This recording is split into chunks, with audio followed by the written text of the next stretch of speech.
tous fermer les micros. Vous pouvez laisser vos caméras si vous le souhaitez. Et puis, on va bientôt commencer. On attend encore quelques minutes que les derniers participants arrivent. Clarine, peut-être On va, qui va vous permettre de retranscrire de manière simple le modèle économique de votre entreprise. Ce qui est important, évidemment, pour développer votre projet, mais aussi pour maîtriser un peu tous les différents aspects de l'entreprise. C'est-à-dire que derrière le produit ou le service que vous allez offrir, il y a toute une stratégie à la fois commerciale, définir qui sont ses clients, de communication, une stratégie de production aussi, auprès de quels fournisseurs allez-vous récupérer les matières premières, comment vous allez vous organiser, etc. Et tout cela doit être cohérent. Donc, le Business Model Canvas, c'est l'outil qui va vous aider à faire entrer toutes les dimensions de votre entreprise en cohérence. Et donc, pour vous préciser comment va se dérouler ce challenge, c'est entièrement en distanciel.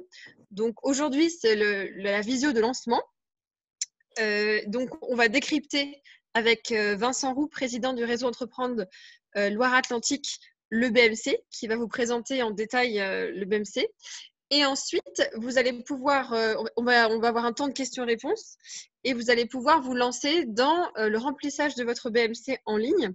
Donc, normalement, chaque mini-entreprise a dû recevoir un lien sur LinoHit avec un BMC en ligne et il suffit après de cliquer sur ce lien où vous n'avez pas besoin de créer de compte pour vous connecter.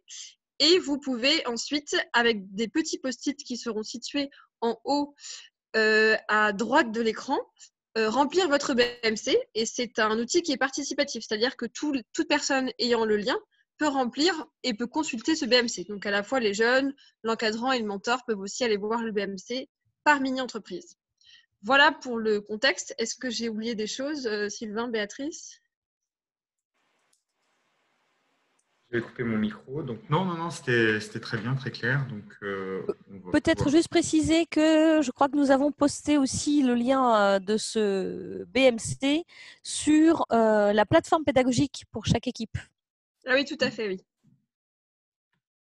Oui, effectivement, dans la plateforme pédagogique, quand vous allez dans votre tableau de bord, et vous avez un onglet qui s'appelle « Gérer les accès ». Et là, vous avez un lien vers votre BMC en ligne, donc que vous pouvez consulter et sur lequel vous pouvez ajouter des choses. Donc, on va laisser la parole à Monsieur Roux, que l'on remercie d'avoir de nous accorder du temps pour vous présenter le BMC. Alors, je prends la main. Vous m'entendez bien déjà pour commencer ? Parfait. Bon, d'abord, merci beaucoup de votre invitation. C'est toujours un honneur pour moi de pouvoir parler avec des futurs chefs et chefs d'entreprise. Donc, c'est bien et félicitations à tous ceux qui se sont lancés dans cette aventure-là. C'est une grande aventure, l'entrepreneuriat, et on y trouve toujours des choses très intéressantes, très épanouissantes, très enrichissantes. Donc, je vous le souhaite dans cet exercice. Je me présente très rapidement. Donc voilà, je suis Vincent Roux, j'ai 43 ans et donc je suis entrepreneur récidiviste à Nantes depuis 2002. En fait, j'ai créé ma première entreprise pendant mon école de commerce qui était à Audencia à Nantes. Et donc, en deuxième année, j'ai créé mon entreprise parce que je rentrais pas tout à fait dans le moule de ce qui m'était proposé et des grandes carrières dans les entreprises du CAC 40. C'était pas mon sujet. Donc, voilà, j'ai créé ma propre entreprise j'ai démarré dans une entreprise qui faisait des sites internet à l'époque, qui s'appelle Intuiti et qui existe toujours et qui fait une quarantaine de personnes aujourd'hui à Nantes, à Paris et à Lyon. Et puis, entre-temps, donc j'ai laissé la direction opérationnelle de cette entreprise à une autre personne pour pouvoir recréer une autre entreprise en parallèle qui s'appelle 50 Truck, qui faisait dans l'intelligence artificielle pour le transport routier, pour faire en sorte qu'il y ait moins de camions sur les routes avec des espaces vides dans les remorques, parce qu'il y a beaucoup de vide qui est véhiculé aujourd'hui sur les réseaux routiers. Et c'est une entreprise que j'ai vendue il y a 1 an et demi. Et donc, ne souhaitant pas retourner dans l'opérationnel d'Intuiti, j'ai recréé une autre entreprise avec d'autres associés qui s'appelle Ocode. Et donc là, on travaille sur l'identité numérique et la protection des données personnelles. Autant vous dire qu'en ce moment, on a beaucoup de travail parce que toutes les relations se faisant à distance, eh bien, il faut protéger le transfert d'informations, s'assurer que les gens avec qui on converse sont bien celles qu'elles prétendent être, qu'il n'y a pas d'usurpation. Voilà, donc des sujets encore passionnants avec beaucoup de potentiel à l'avenir, on en est certain. Voilà, ça permet un peu de présenter mon parcours professionnel rapidement. Et puis, donc, je suis président en parallèle de Réseau Entreprendre Atlantique, qui est une association de chefs d'entreprise bénévoles. Donc, on est 300 chefs d'entreprise à Nantes bénévoles. Donc, c'est une association où on paye une cotisation pour être bénévole. Voilà, ça nous permet d'accompagner des créateurs d'entreprises, des repreneurs d'entreprises, pour qui c'est la première expérience de création ou de reprise. Et donc, on leur prête de l'argent sur l'honneur, à taux zéro, évidemment, entre 20 et 40 000 euros. Ça va dépendre un petit peu de l'ambition du projet. Et puis, on met à disposition un chef d'entreprise qui les accompagne les 2 premières années de la création. Et donc, en règle générale, on a 30 à 50% des entreprises qui échouent dans les 5 ans qui suivent la création. Chez nous, on est à plus de 85% de réussite. Donc, voilà, l'accompagnement qu'on prodigue est un élément clé de réussite. Voilà, j'ai fait rapidement une petite présentation. Alors, je vais essayer d'être le plus vulgarisant possible des notions que je vais vous transmettre. Je crois que en termes d'âge, ça doit osciller entre 13 ans et 17 ans à peu près, je crois, si je ne dis pas de bêtises, hein, entre 4e et terminale. Alors, d'abord, la création d'entreprise, ça doit venir du ventre avant de venir de la tête. C'est-à-dire que, je m'explique, ça doit être une énergie, quelque chose que vous avez en vous, d'un problème que vous avez envie de résoudre ou de quelque chose que vous avez envie de créer pour les autres, une émotion. Mais en tout cas, il faut éviter à tout prix de créer une entreprise sur la simple conviction que l'idée que vous avez trouvée va vous permettre de faire beaucoup d'argent. Parce qu'en général, c'est une mauvaise motivation. L'argent est une conséquence, et un moyen, pas une fin en soi. Donc voilà, j'aime bien le rappeler parce qu'en fait, je pense que dans le business model Canvas, la première case à laquelle il faut répondre, c'est la proposition de valeur. C'est l'offre. Voilà, donc ça, c'est la question la plus dure. C'est la question la plus difficile. Parce qu'au démarrage d'une entreprise, il peut y avoir une idée. Et cette idée, elle vient souvent principalement de nous. Donc, c'est la valeur qu'on conçoit de notre entreprise. Donc, si je prends un exemple concret, par exemple, à l'époque où j'ai créé Intuiti, donc on créait des sites Internet. Si ma proposition de valeur, c'était de créer des sites Internet, en fait, je n'étais pas dans la valeur perçue par mon client.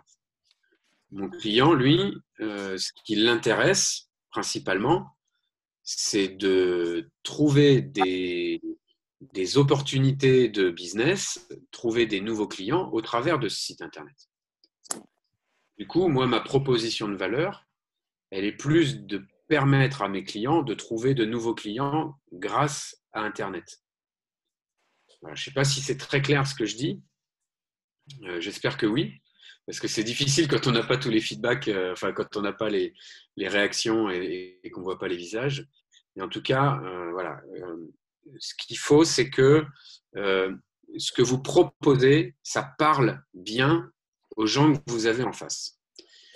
Alors pourquoi je vous dis ça? Parce qu'avant d'exprimer sa proposition de valeur, ça veut dire qu'il faut étudier son marché. Alors, il y a plusieurs manières de faire. Pendant longtemps, on faisait beaucoup d'études de marché au travers de statistiques, de lecture d'autres études. Et en général, ce qui se passe, c'est que...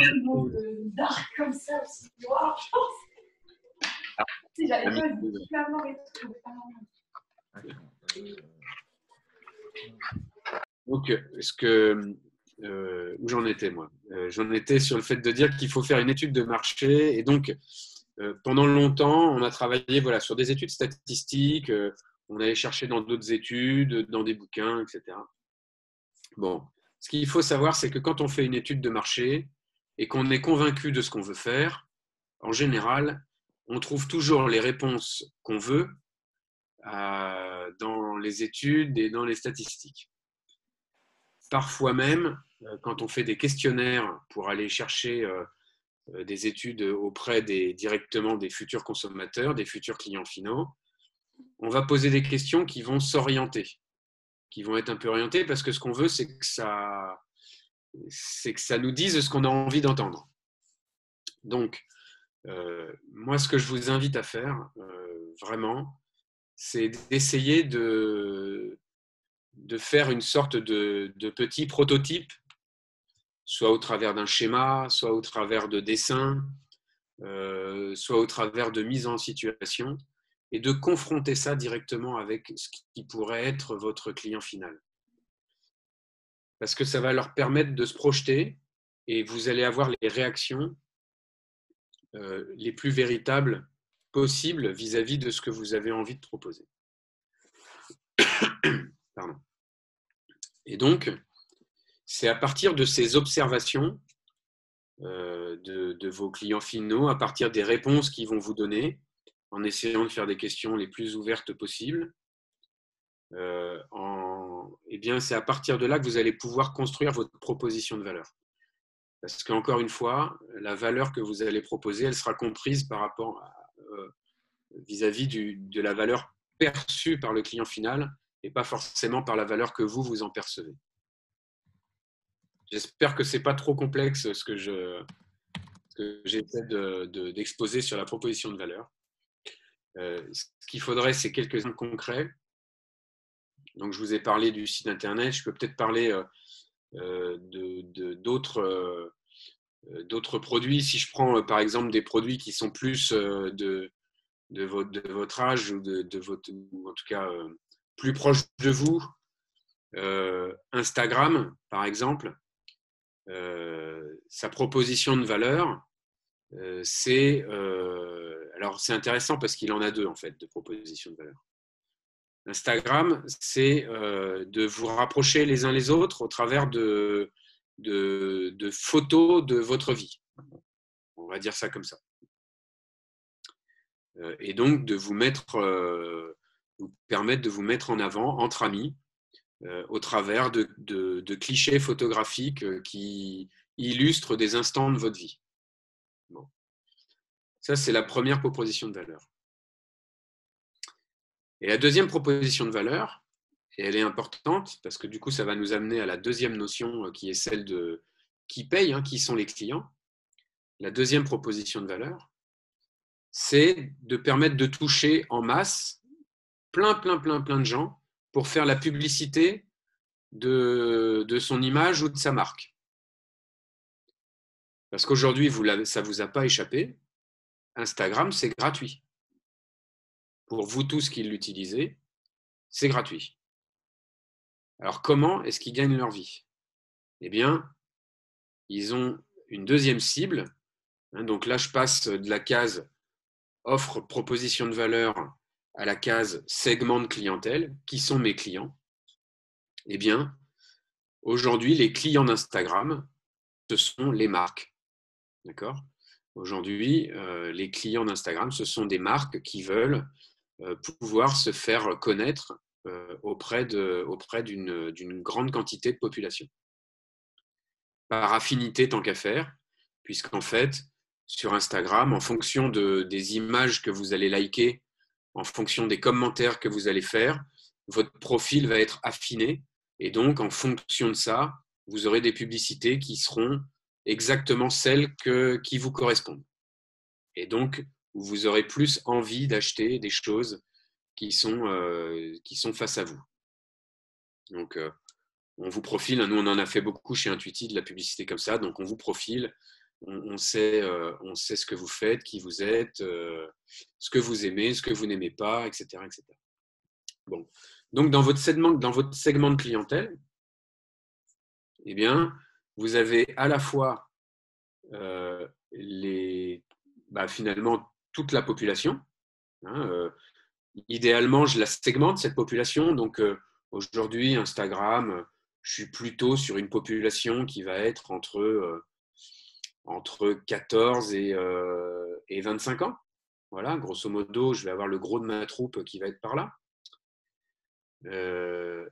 Et donc ça, c'est un client. Par contre, c'est un client qui n'est pas une source de revenus pour moi. Mais c'est un segment client quand même. Et puis, j'ai un deuxième segment de clientèle qui sont les marques. Voilà, donc là, les grandes entreprises qui veulent faire de la publicité. Bon, éventuellement, sans vouloir vous faire peur, j'ai un troisième segment de clientèle qui va acheter toutes les données et informations sur vos profils pour en savoir plus sur le consommateur type de 14 à 25 ans. Voilà. Et qui, du coup, lui, à partir de là, va réfléchir à des nouveaux produits. Voilà. C'est toujours perturbant de ne pas avoir les retours parce que du coup, je ne sais pas du tout si je perds mon auditoire ou pas. Donc voilà, donc vous avez votre proposition de valeur. Qu'est-ce que j'apporte aux autres? Qu'est-ce que je leur amène? Donc si je reprends Instagram, encore une fois, donc je vous mets je permets aux gens, au travers de clichés photographiques, de rester en contact et de pouvoir se mettre en avant. Éventuellement aussi une autre proposition de valeur, d'avoir des abonnés, donc de travailler ma propre notoriété personnelle. Et puis, deuxième proposition de valeur, je permets à des entreprises de toucher une population très ciblée pour pouvoir améliorer mes ventes et ma notoriété. Et donc, ça me génère deux segments de clientèle que sont les utilisateurs finaux et les marques. Voilà. Donc ça, c'est pour la partie proposition de valeur et segment. Qu'est-ce que j'avais prévu de vous dire aussi sur la proposition de valeur? Donc, je reprécise, hein, c'est en fonction de ce que je veux donner comme valeur, il faut bien que je m'assure qu'en face, j'ai des gens qui sont prêts à payer. C'est très fréquent, par exemple, dans les entreprises qui se créent dernièrement, c'est très fréquent qu'en général, le produit s'adresse directement à des particuliers et qu'en fait, le particulier n'est pas prêt à payer pour ça. Et c'est d'autant plus vrai sur Internet. C'est très souvent le cas. Sur Internet, on considère que tout est gratuit. Donc, il faut bien qu'il y ait quelqu'un qui paye finalement quelque chose. Et donc, très souvent, on a un modèle pour les particuliers qui est gratuit et un modèle à côté qui utilise la donnée des particuliers et que là, on va rendre payante. Je parlais d'Instagram, mais on pourrait parler de Facebook, on pourrait parler de plein d'entreprises comme ça qui aujourd'hui ont une cible particulière mais doivent trouver des clients professionnels pour la faire vivre. Voilà à peu près tout sur la proposition de valeur. Ok. Donc, je réinsiste une dernière fois, mais confrontez le plus vite possible votre produit, votre idée à votre marché, parce qu'en général, c'est de là qu'on va tirer les meilleures idées. Hein. Ce que nous, on a dans la tête, il ne faut pas oublier que c'est ce qui nous ferait du bien, ce qu'on aimerait être en l'état, mais on est biaisé par le monde dans lequel on vit, par ce qu'on vit au quotidien, etc. Donc, il faut très vite confronter. En fait, je conclurai là-dessus sur la partie proposition de valeur, il faut échouer très vite. Je le dis comme ça parce qu'en fait, c'est ça la réalité, c'est que très souvent, dans l'éducation qu'on a reçue, et y compris dans les écoles, on nous apprend qu'échouer, c'est pas bien. Avoir une mauvaise note, c'est pas bien. Faire l'idiot, c'est pas bien. Sauf qu'on n'apprend jamais autant que quand on échoue. Le succès n'apprend quasiment rien. Donc, il ne faut pas du tout avoir peur de confronter son produit. Et il ne faut surtout pas avoir peur de la critique. En fait, elle est toujours constructive. Elle vous amène toujours une idée nouvelle sur ce que vous êtes en train de faire. Donc, n'ayez pas peur de présenter des choses qui ne soient pas parfaites, que vous considérez nulles, que vous n'arrivez pas à présenter parce que vous dites bah non, là, ça, c'est pas présentable, etc. Je veux attendre. Parce que, en fait, plus vous attendez, plus vous pensez que vous allez perfectionner la chose et plus vous pensez que, du coup, ça va être mieux accepté. Alors qu'en fait, plus vous attendez, plus vous perfectionnez et plus parfois vous vous enfoncez dans la mauvaise direction. Donc, il vaut mieux travailler peu, présenter rapidement les choses et tout de suite adapter votre offre et votre proposition de valeur. Donc, voilà, j'arrête d'insister là-dessus, mais c'est un élément très important. L'étude de marché, le fait de confronter votre produit, etc., c'est le moment le plus important de votre création d'activité. Donc, les segments de clientèle, on a vu ce que c'était. Encore une fois, il faut bien se rappeler qui paye et qui ne paye pas. Et ensuite, pour atteindre ces segments de clientèle, vous voyez, vous avez deux cases. Il y a la case relation client et la case canaux de distribution. Alors, en fait, la case canaux de distribution, c'est comment vous allez toucher vos cibles de clients. Comment ils vont être au courant que vous proposez ce service ou ce produit. Donc, par où je passe pour y arriver.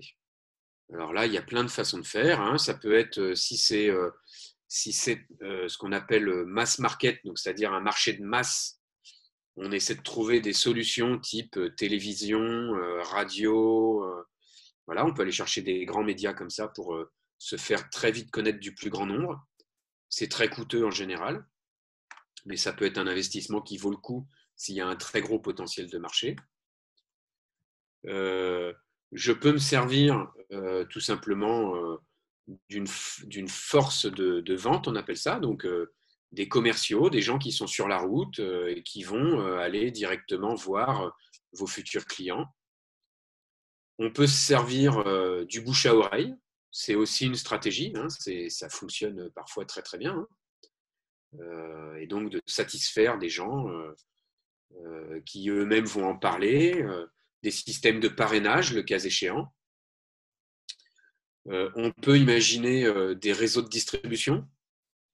Donc, par exemple, vous êtes une marque de gâteaux ou vous êtes une marque, je sais pas moi, de vêtements. Eh bien, vous allez vous faire un partenariat avec des enseignes de grande distribution, type Leclerc, Auchan ou des choses comme ça, ou alors avec des enseignes de distribution de vêtements. Voilà, ça, vous pouvez imaginer, on appelle ça des effets de levier, c'est-à-dire que eux, ils ont, je sais pas le nombre de magasins qu'ils ont en France, hein, mais on va dire qu'ils ont 1000 magasins en France. Bon, bah, si vous vous mettez d'accord une fois avec la marque Leclerc, eh bien, vous allez avoir dans 1000 magasins vos produits, plutôt que d'aller voir vous-même les milliers de clients de chacun des 1000 magasins. Vous voyez, donc, vous vous servez de leur force de distribution. Évidemment, il faudra les rémunérer pour ça. Donc, ils font partie de votre cible de clientèle ou de vos partenaires clés. On y reviendra. Voilà, donc ça, il y a plein de façons de faire connaître son produit et de le mettre à la disposition des gens. Donc en voilà quelques exemples, ce que je viens de vous donner. Et puis après, c'est la notion de relation client. Alors, la relation client, on l'appelle aussi la rétention, c'est-à-dire notre capacité à faire en sorte de fidéliser nos clients, faire en sorte que nos clients soient captifs. Alors, ça peut se faire tout simplement au travers d'une grande satisfaction de la part de nos clients. C'est-à-dire que nos clients sont très satisfaits de travailler avec nous, donc ils n'ont pas envie d'aller voir ailleurs. C'est un élément de captation, de fidélisation client. Ça peut être un système d'abonnement avec des contrats annuels, auquel cas ça permet d'avoir une récurrence. La récurrence, ça veut dire que ça se...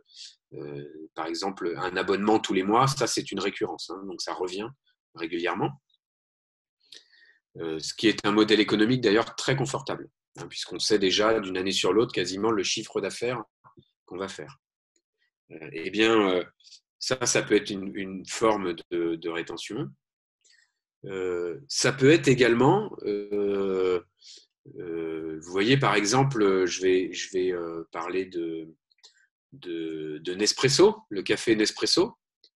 Ben, vous voyez, vous allez acheter une machine qui vous a coûté un certain prix. Eh bien, à un moment donné, il va falloir racheter des capsules. Bon, alors évidemment, il y a des capsules génériques maintenant qui sont nées. Hein.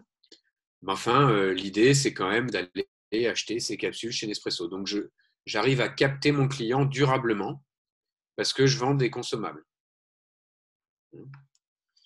Parfois même, il peut être intéressant, d'ailleurs, c'est ce qu'ils ont fait pendant longtemps pour conquérir leur marché. Ils ont fait des remises de quasiment l'intégralité du prix de la machine à café.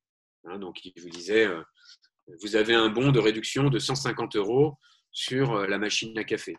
Bon, en l'occurrence, la machine coûtait 175 €, donc vous n'aviez que 25 € à débourser. Et donc, voilà, vous étiez accroché, vous aviez la machine à Nespresso, et donc il fallait acheter les capsules maintenant. Voilà, bon, il y a plusieurs sortes de systèmes de rétention de votre client. Voilà, ça c'est pour toute la partie proposition de valeur, relation client, canaux de distribution et segment de clientèle. N'hésitez pas à noter vos questions pour après, pour que je puisse y répondre, parce que j'ai bien conscience que l'information est dense. Et puis j'espère être un peu structuré dans ma présentation, mais ce n'est pas toujours le cas, je le sais. Donc, notez vos questions et j'aurai plaisir à y répondre tout à l'heure. Alors après, vous avez les activités clés et les ressources clés. Ça, c'est deux cases qui ne sont pas toujours faciles à remplir parce que de temps en temps, on remplit des choses assez génériques. Les ressources clés, mes salariés. Bah oui, en effet, mes salariés, c'est une ressource clé. Sans eux, je ne peux pas avancer. Bon, là, ce qui est intéressant de voir dans les ressources clés, c'est peut-être plutôt quelle technique je dois posséder absolument en interne, quelle expertise je dois absolument posséder en interne. Je prends un exemple. Si je reviens sur Instagram, une des ressources clés d'Instagram, alors d'abord, évidemment, des développeurs informatiques, indispensables pour pouvoir faire mon travail, mais je peux aussi dire des neurologues, des psychologues, des gens qui connaissent parfaitement le comportement humain. Parce que mon travail, c'est de faire en sorte que vous restiez le plus longtemps sur Instagram et que vous défiliez le plus longtemps possible les images. Donc pour ça, il faut que il faut que mes développeurs travaillent avec des psychologues. Donc voilà, c'est pour vous dire quel type d'expertise j'ai besoin d'avoir chez moi, parce que ça va vous donner autre chose, ce sont des expertises qu'il ne faut pas que j'externalise, c'est-à-dire qu'il ne faut pas que je sous-traite ça à des partenaires clés, justement. Ça veut dire qu'il faut que je les ai en interne. C'est la valeur de mon entreprise qui est là. Ma proposition de valeur ne peut pas exister si mes ressources clés ne sont pas là pour le délivrer, le fabriquer. Ça peut être aussi des machines. Dans le cas d'une pratique industrielle, dans les ressources clés, je peux potentiellement avoir besoin de machines, de technologies qu'il faut que j'ai en ma possession. Voilà, ça peut aussi être des ressources clés. Si je viens sur les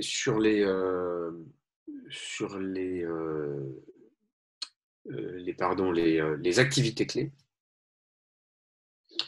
Les activités clés, ça c'est quelles activités il faut que je conserve en interne. Alors, je vous donne un exemple. Qu'est-ce que je peux vous donner comme exemple pour varier un peu? Les activités clés. Par exemple, je vais prendre Lactalis, alors, que vous connaissez mieux sous le nom de Lactel, le camembert président, etc. Eux, ils ont une activité clé qui est celle de transformer le lait. C'est-à-dire qu'ils ne vont pas confier à une autre société, à un sous-traitant, le fait de transformer le lait. C'est eux qui vont le faire. Pourquoi? Parce que la qualité de leurs produits dépend de cette activité. Donc, s'ils ont, par exemple, j'en sais rien moi, 10 ou 20 sous-traitants qui transforment le lait, bah, votre camembert président, il risque de ne pas avoir le même goût d'un produit à un autre parce que ce ne sera pas forcément le même sous-traitant, que le cahier des charges ne sera peut-être pas bien respecté. Et donc, il faut que je garde absolument ça. En plus, il y a des logiques d'hygiène très importantes, donc ce serait trop risqué de le confier à quelqu'un d'autre et de ne pas l'avoir en parfaite maîtrise chez moi. Par contre, la production du lait, avoir des vaches, traire le lait, etc., ça, je peux le confier. Parce qu'il n'y a pas d'activité, ça n'est pas à grande valeur ajoutée. C'est-à-dire que, alors, faites pas dire ce que j'ai pas dit, hein, les éleveurs ont fait un travail à très forte valeur ajoutée. Mais ce que je veux dire par là, c'est que l'élevage et la vache, ça va être peu ou prou un peu partout pareil. Et donc, une fois que je vais récupérer le lait, je n'ai pas trop de doutes sur ce que je vais avoir. Évidemment, il y a du cahier des charges, etc. Et pour le coup, ce serait beaucoup trop compliqué pour moi d'avoir un élevage de centaines de milliers de vaches pour m'approvisionner. Je suis obligé de m'approvisionner en plus dans plein d'élevages différents. Donc, je vais faire appel à plein d'éleveurs, à des coopératives d'éleveurs, et donc je vais aller chercher le lait chez elles. Donc ça, typiquement, ce que je viens de vous exprimer là, c'est un partenaire clé. L'éleveur pour Lactalis, enfin pour Président ou Lactel, c'est un partenaire clé. C'est très important de voir qui, en fait, en gros, est indispensable à votre activité, mais qui n'a pas suffisamment de valeur ajoutée pour être à l'intérieur même de votre entreprise ou qui génère trop de contraintes pour pouvoir l'internaliser directement. Bon, je sais que ça, c'est des notions qui sont déjà beaucoup plus difficiles à intégrer, mais j'espère que l'exemple vous aura aidé à comprendre le sujet. Après, dans les activités clés, Lactalis aujourd'hui, donc Lactel ou Président, sur des produits à grand risque d'hygiène, donc le lait par exemple en citerne, des choses comme ça, là par exemple la logistique va faire partie de leurs activités clés. Donc le transport va faire partie de leurs activités clés. Ils vont plutôt avoir leur propre camion, leur propre citerne pour bien maîtriser la chaîne de nettoyage et donc éviter les risques d'hygiène.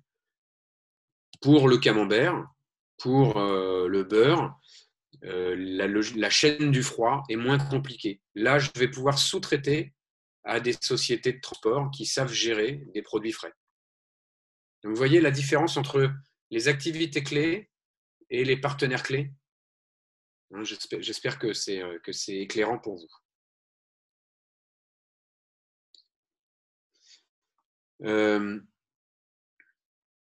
Ensuite, pour finir, il y a les 2 cases en dessous. Alors, sachez une chose, le business model Canvas, c'est une façon de présenter son activité.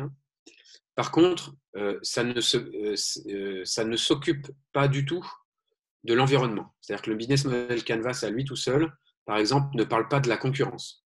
Donc, ça peut être bien aussi d'avoir à côté, faire un travail sur qu'est-ce qui existe aujourd'hui sur le marché et qu'est-ce qui me permet de penser que je vais faire mieux que ce qui existe déjà sur le marché. Parfois, le mieux, c'est juste une meilleure communication pour un produit identique. Eh bien, j'ai de la place sur le marché. Il y a des gens qui ne savent pas faire parler d'eux, qui ont un très bon produit, mais qui n'atteint pas sa cible parce qu'ils ne savent pas faire parler d'eux. Bon, eh bien, ça, je peux le faire mieux.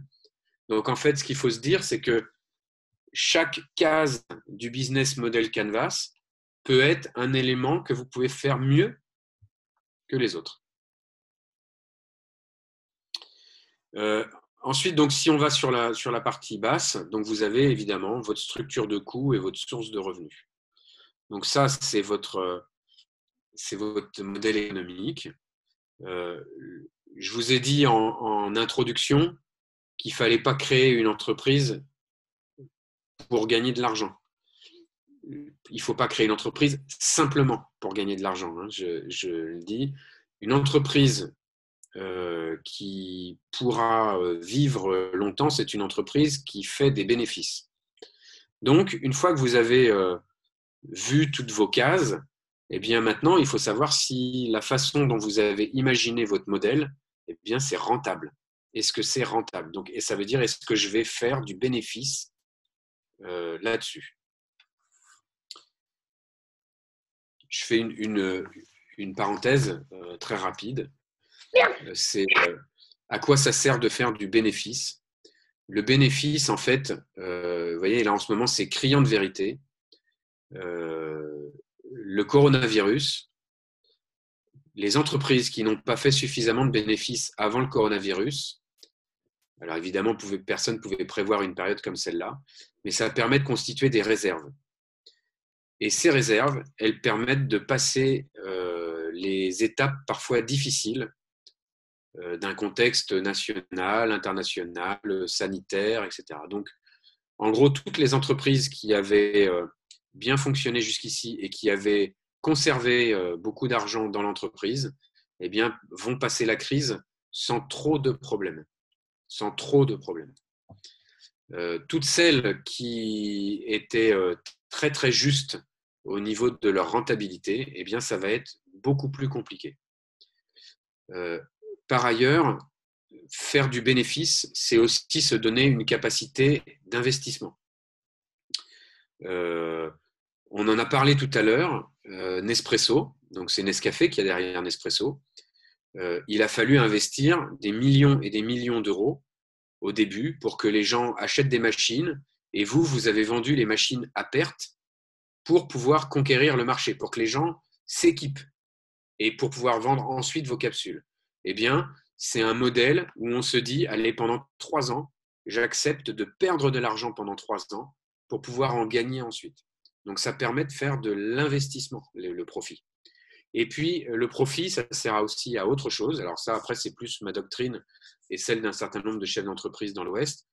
Ça sert aussi à partager les richesses. Donc, ça vous sert à vous, en tant qu'actionnaire, de rémunérer votre risque. C'est-à-dire que vous avez mis de l'argent sur la table, vous avez pris un risque. Parfois, vous avez hypothéqué votre maison. Eh bien, le risque que vous avez pris, une partie du profit vient rémunérer ça. Mais il y a aussi une autre partie du profit qu'il faut distribuer aux salariés.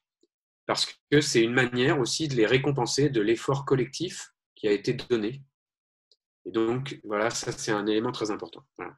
Bon, je ferme la parenthèse, mais voilà à quoi sert le profit. Et le profit, il n'est pas censé servir à juste engraisser des actionnaires ou des fonds de pension. Voilà. C'est malheureusement une pratique encore trop commune dans notre monde et on espère que ça changera dans les années à venir. C'était mon petit quart d'heure militant de l'entrepreneuriat responsable. Soyons des entrepreneurs responsables. Voilà. Et je vous souhaite d'en être aussi vous. Donc la structure de coût, c'est tout ce que l'entreprise va payer pour livrer sa proposition de valeur, son produit, son service aux clients. Évidemment, pour les choses simples, je vais dire, eh bien, qu'est-ce qu'on peut avoir? On peut avoir le loyer des bâtiments de l'entreprise. Voilà. On peut avoir évidemment tous les salaires à payer. Alors, une erreur qui est souvent faite, un salaire ne coûte pas simplement ce qu'on donne à la personne. C'est-à-dire qu'un salaire, il y a des charges sociales et des charges patronales. Bon, je vais essayer de ne pas trop être technique. Simplement, retenez une chose, c'est que si vous voulez que votre salarié touche 2 000 euros net, par exemple, donc 2 000 euros sur son compte en banque, hein, eh bien, sachez qu'il faut multiplier ce chiffre. En fait, il faut diviser ce chiffre par 0,78. Ça va vous donner son salaire brut. Et ensuite, il faut multiplier ce chiffre par 1,4. Ça va vous donner ce que ça coûte en l'entreprise. Donc, si je fais rapidement le calcul, ça fait 2000 divisé par 0,78 fois 1,4. Eh bien, vous savez que si vous voulez qu'il ait 2 000 euros à la fin, votre salarié, pour le mois, eh bien, ça veut dire qu'il faudra payer 3 600 euros avec l'entreprise. D'accord ? Donc, on n'est pas sur un rapport de 1 à 2, mais quasiment, quoi. Donc, ça, c'est un premier élément. Vous pouvez avoir dans les charges toutes les charges d'investissement, donc vos machines, des licences de technologie. Heureusement, il s'agit d'un programme pédagogique. Donc, salaire égal revenu. Bah oui, c'est bien ça, formidable. Très bien. Pardon d'avoir compliqué les choses, du coup. C'est très bien de l'intégrer dès le business model Canvas, puisque à un moment donné, c'est vrai que l'entreprise peut devenir réelle si voilà, le projet est vraiment très bien. Ça peut prolonger vers une vraie entreprise, donc il n'y a pas de souci. Bon, parfait. Donc, dans les charges, j'y reviens. Donc, les investissements donc, dans les machines, les investissements dans la technologie, les licences, éventuellement des brevets aussi qui peuvent être achetés. Voilà. Donc là, ce sont plutôt des investissements. Vous allez trouver également dans tout ce qui va vous coûter, on appelle ça une charge variable, c'est-à-dire qui dépend du niveau de vente que vous allez faire. Vous allez trouver toutes les marchandises, toutes les matières premières. D'accord ?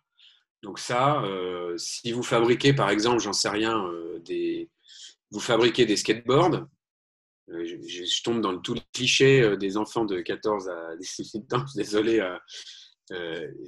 Si vous vendez des skateboards, eh bien, il va falloir acheter du bois, il va falloir acheter des roues, il va falloir acheter des trucks, il va falloir acheter un grip. Et donc, tout ça, à mesure que vous allez vendre des skateboards, eh bien, il faudra acheter la matière première. Voilà, bon, je pense qu'on a fait à peu près le tour sur les charges. N'oubliez pas, mais bon, ce ne sera peut-être pas dans le programme pédagogique, n'oubliez pas qu'il y a aussi les taxes, les impôts. Voilà, on participe à la vie de notre pays aussi comme ça, donc c'est bien normal, et donc ça fait partie de l'entreprise aussi.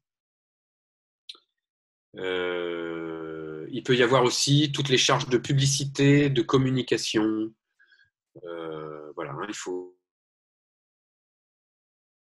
de revenus, bien évidemment. Donc, il y a deux types de sources de revenus principales. C'est ce qu'on appelle l'achat-revente. Donc, on peut avoir un modèle où on achète et on revend des produits. Donc là, c'est la marge qui va nous intéresser. Et puis, il y a la production qu'on vend. Donc, les produits qu'on a fabriqués ou les services qu'on fait par nous-mêmes. Donc là, c'est plutôt assez simple de ce point de vue-là. Voilà, je pense avoir fait le tour.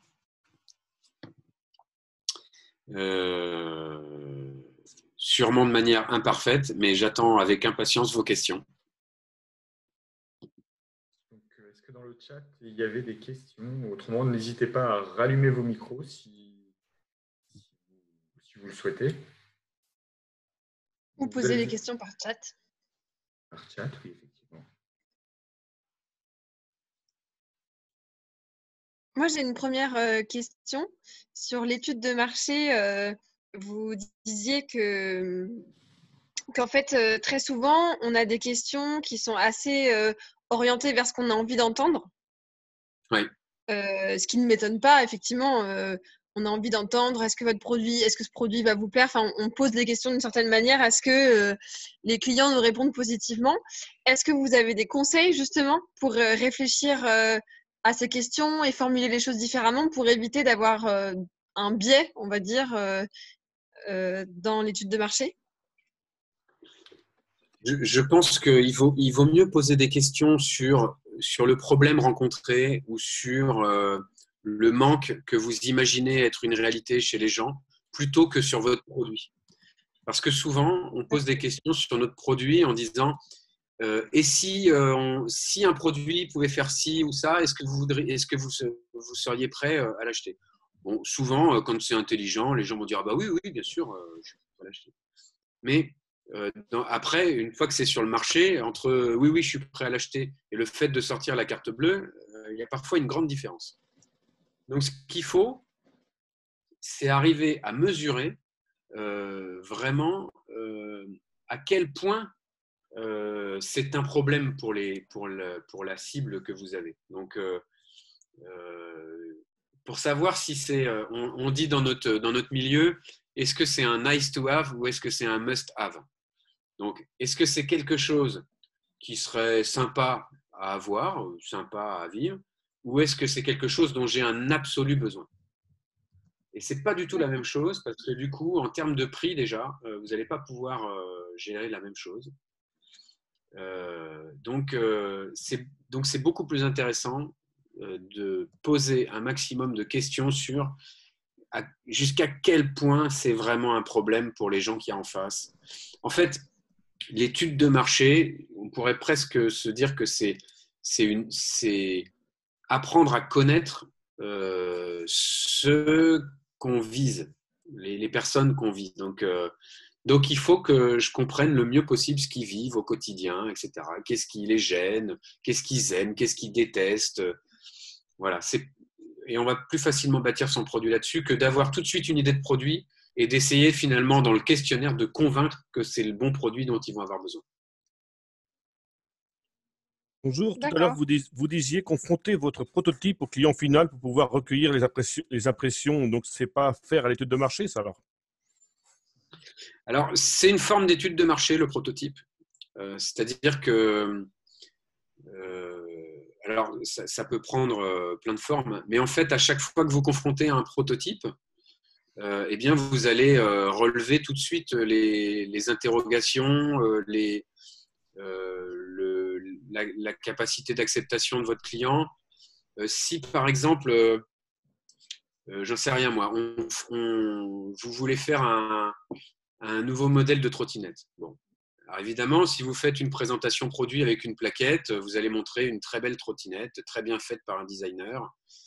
Et puis, vous allez lui donner toutes les caractéristiques que vous imaginez qui vont faire vendre. Mais finalement, ce sera beaucoup plus facile de créer ce prototype de trottinette, donc en faire un exemplaire unique, la V0 de cette trottinette, et puis de la mettre entre les mains d'un certain nombre d'utilisateurs pour qu'ils puissent vous dire je trouve le guidon mal placé, l'autonomie elle est trop faible, ça va pas assez vite pour moi, je sens tous les trous sur la route, enfin voilà, c'est ce qui fait que, et du coup c'est grâce à ça que sur un marché où il y a déjà 40 sortes de trottinettes, eh bien, vous allez voir tout de suite là où cette trottinette-là, elle peut avoir son rôle à jouer sur ce marché-là, quoi. Et pour un service, bah, le mieux, c'est de commencer à rendre ce service-là à un certain nombre de personnes. Et donc, en fait, de passer au crash test, hein, on appelle ça le crash test chez nous, on va au crash test, quoi. On fait ce service pour une personne, pour 2, pour 4, pour 6, pour 10. Et au fur et à mesure qu'on fait ce service, eh bien, on se rend compte de ce qui ne va pas. On fait une enquête de satisfaction derrière. Et donc, tout ça, bah, c'est une forme d'étude de marché. Voilà. Merci.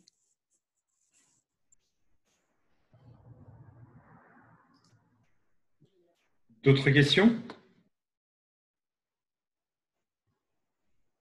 Il y a Pascal Furet qui dit sur le chat, nous avons évoqué avec les étudiants la notion de co-création. Comment amener les clients à exprimer leurs idées dans un questionnaire? Ah, là, il y a un micro ouvert.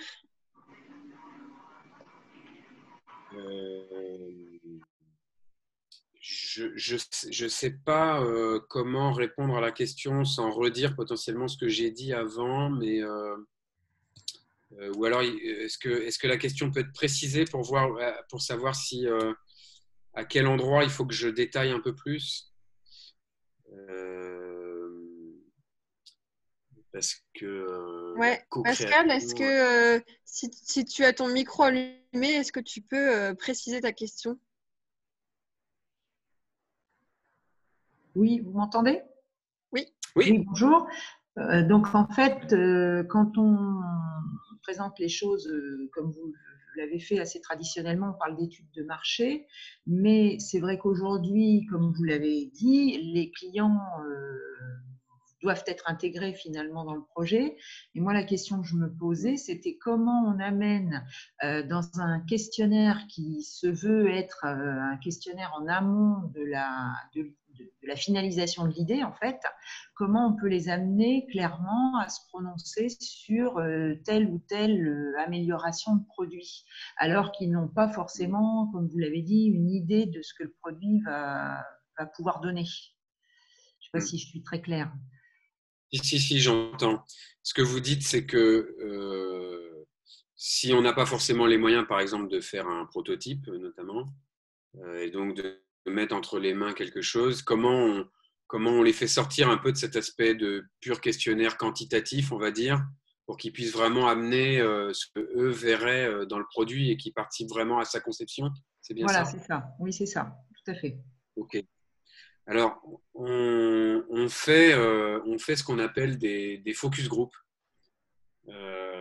C'est-à-dire que pour sortir de cet aspect purement questionnaire, on peut essayer de se dire, alors, quels sont un peu mes clients types?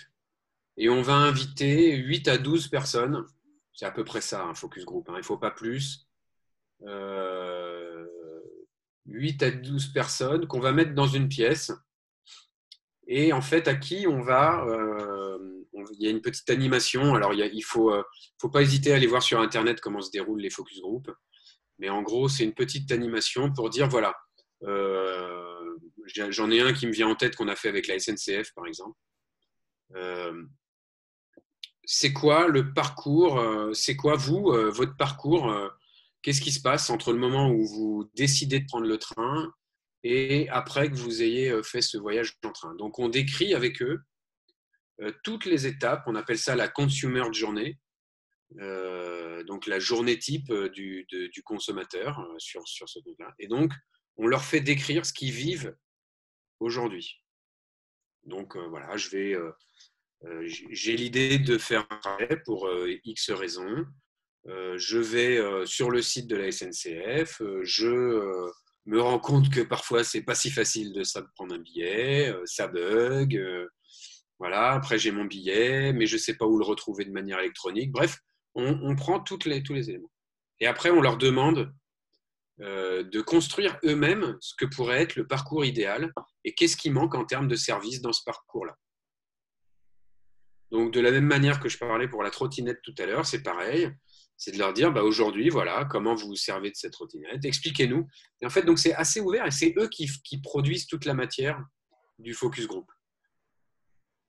Donc, nous après, là, c'est plus pour l'anecdote rigolote, mais on mettait, nous, derrière les clients à qui on rendait ce service de faire des focus group pour eux, on les mettait derrière une glace sans teint, donc derrière un peu à la FBI, une glace sans teint derrière dans une autre pièce. Et il y avait des micros dans la pièce et ils entendaient, eux, tout ce qu'il y avait. Et pourquoi on les mettait à part? C'était pour qu'ils ne posent pas de questions qui orientent les réponses des participants.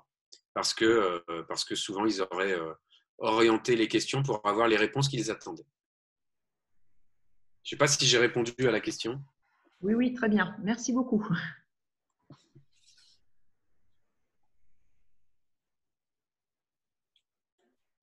Je voulais apporter une petite précision par rapport à cette co-construction. L'étude de marché à proprement parler, celle qui va faire choisir entre 2 ou 3 idées, ce n'est pas forcément le moment, je pense, pour entrer pour affiner en fait le projet. J'ai accompagné des mini-entreprises qui se posaient justement cette question, mais c'est plus quand ils ont déjà été confrontés à leur première clientèle pour affiner justement le projet. Je pense que c'est dans un deuxième temps qui peut être intéressant de les faire travailler sur ce type d'études de marché un peu plus fines.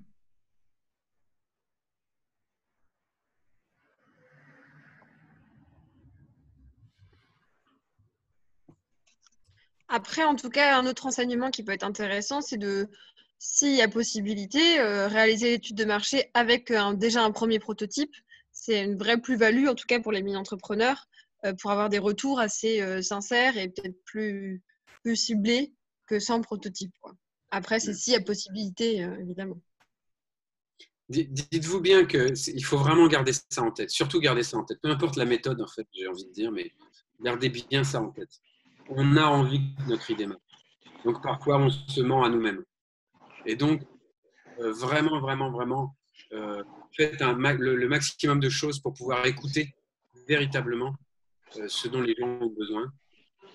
Et avec une écoute très active, voire même n'interprétez même pas. Notez des phrases entre guillemets en faisant des citations de ce qu'ils vous ont dit pour bien vous rappeler ce qu'est leur besoin, quoi. Mais voilà, c'est ça la difficulté, c'est que quand on a une idée, on veut que ça marche, donc on se convainc que ça va marcher tel quel.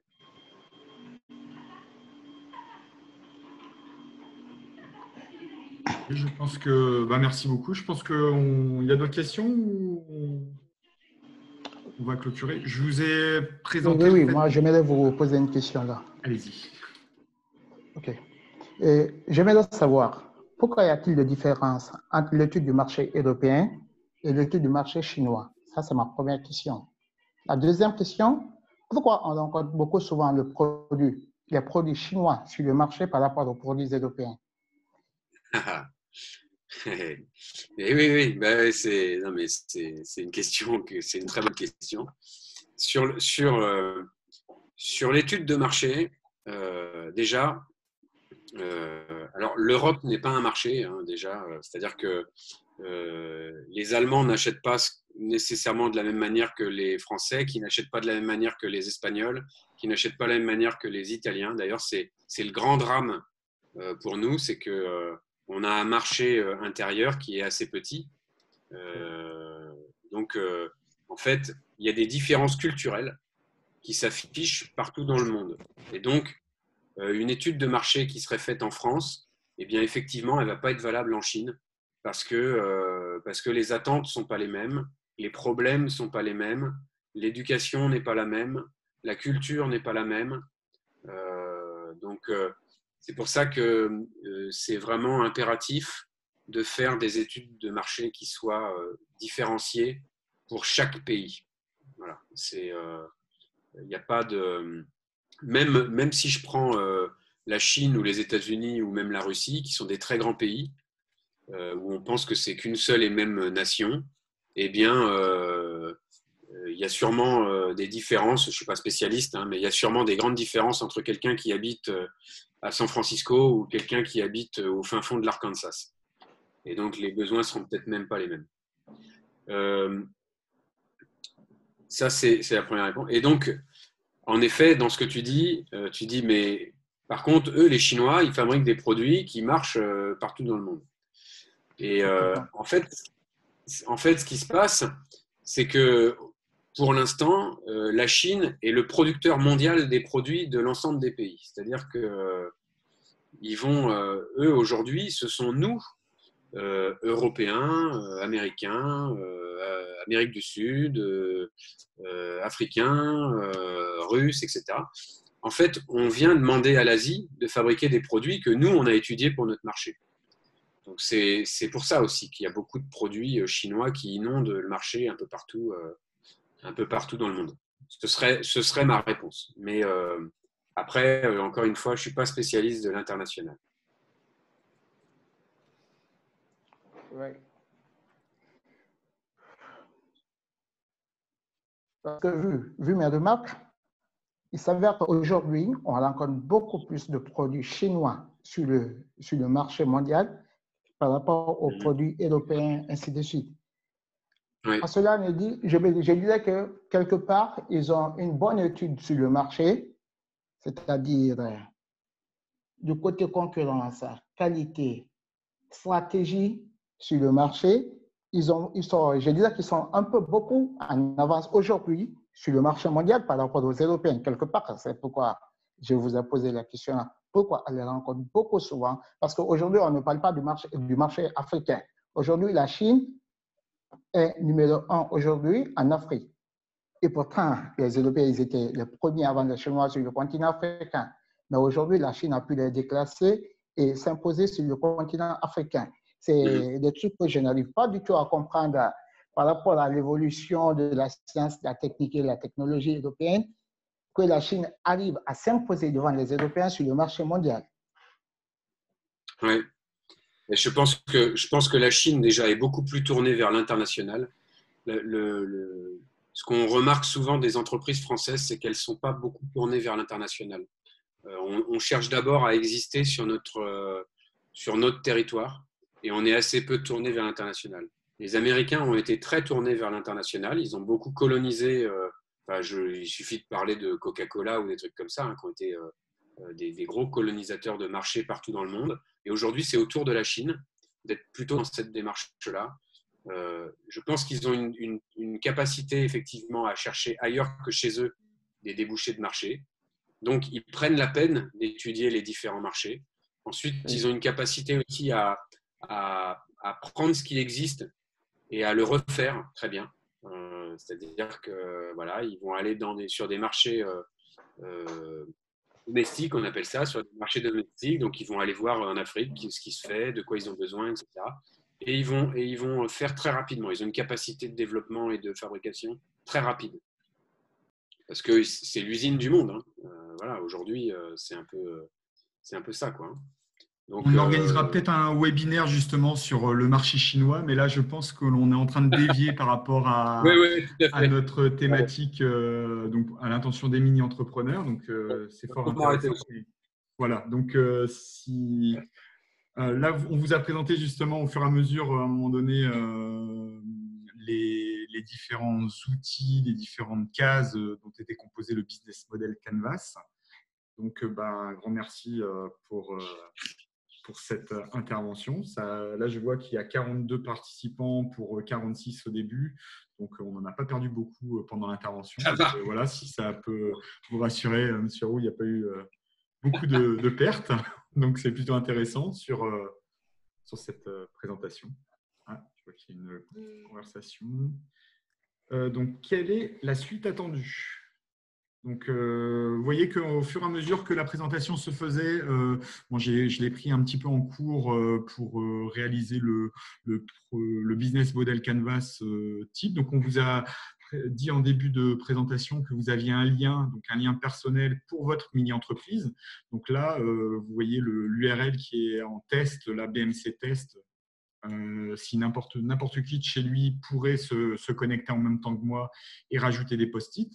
Donc, c'est ce qu'on va vous demander de faire pendant toute cette semaine. C'est à l'état actuel de votre projet, c'est de remplir justement votre business model Canvas. Et en fin de semaine prochaine, c'est de prendre contact avec votre mentor, votre facilitateur, et de prévoir un moment pour échanger justement sur les différents posts que vous aurez mis sur ce business model Canvas, de manière à vous ouvrir sur des pistes que vous n'auriez pas forcément pensé explorer, de manière à justement venir incrémenter ce tableau, puisque c'est pas parce que vous l'aurez fait sur cette semaine que, vous voyez, on a parlé de partenaires, de fournisseurs. C'est pas parce que vous avez réfléchi aujourd'hui, cette semaine, sur des fournisseurs X, Y, que ces fournisseurs-là ne vont pas évoluer dans le temps et que le business model Canvas que vous aurez préparé cette semaine sera peut-être totalement différent que celui que vous aurez à présenter en fin d'année. C'est vraiment un document qui évolue dans l'année. Donc, ce qu'on va vous demander, c'est justement de prendre contact avec votre facilitateur sur toute cette semaine et construire ce document-là. Alors, Sylvain, oui. Effectivement, cette semaine, c'est ce qu'on avait décidé parce qu'on s'était mis un calendrier. Aujourd'hui, le webinaire et puis présentation d'ici une semaine. Maintenant que les équipes se sentent à l'aise, si vous n'avez pas la possibilité de le faire cette semaine, si c'est fait dans 2 semaines, c'est très bien aussi. Donc, trouvez le moment qui paraît le plus opportun en équipe, selon votre avancée et selon les disponibilités et de vos mentors et de vous-même pour le faire, soit cette semaine, soit plus tard. Voilà, mais l'idée, effectivement, c'est que les jeunes travaillent collaborativement sur ce BMC et qu'ensuite, ils pitchent, en fait, c'est une première manière de pitcher un peu leur projet au mentor en essayant de bien prendre en compte toutes les dimensions qu'on a vues là, toutes les cases du BMC. Et puis, donc, le facilitateur, s'il peut être présent, est présent également. Et ça permet, en fait, de faire un premier retour sur le projet des jeunes pour qu'ils puissent continuer à avancer. Alors, puisqu'on disait sur cette dernière diapositive, merci Clarine qui dit merci Vincent Roux, est-ce que je peux demander à tous les jeunes et peut-être même les moins jeunes d'ouvrir leur micro maintenant? Je vais vous demander un tonnerre d'applaudissements en remerciement à Vincent parce qu'il a donné plus d'1h15 de son temps qui est aussi précieux que le nôtre pour vous, pour nous tous. Moi, je suis ravie, je pense qu'on est tous ravis. Donc, est-ce qu'on peut faire un tonnerre d'applaudissements en remerciement maintenant pour Vincent? On est parti? On l'entend pas vraiment. Voilà.